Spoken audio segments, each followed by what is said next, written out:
Nararamdaman mo ba na parang yung mga tao sa paligid mo, yung mga kaedad mo, yung mga kasabay mong nagsimula magtrabaho, na parang ang layo na ng nararating nila, tapos ikaw titignan mo yung sarili mo, parang wala ka pang naaabot?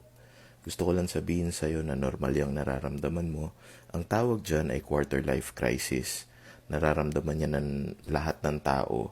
And hindi ka nag-iisa. Mabigat din yung anong yan eh, yung sitwasyon na yan. Kasi feeling mo parang wala kang kwenta. Pero wag mong pakinggan yun dahil may kwenta ka. Okay? Hindi yung mga nakikita mo sa paligid mo, hindi yun katotohanan. Especially yung mga nakikita mo sa social media. Marami dyan fake. Okay? Pinapakita lang nila yung magaganda nangyayari sa buhay nila. Pero tinatago nila yung mga pangit. Lahat tayo may mga pangit na nangyayari sa mga buhay natin. So, kung nararamdaman mo na feeling mo na napag-iiwanan ka na, huwag.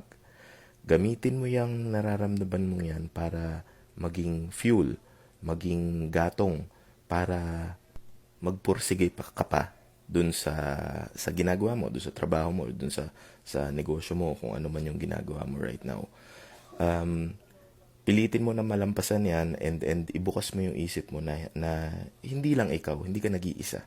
Alright?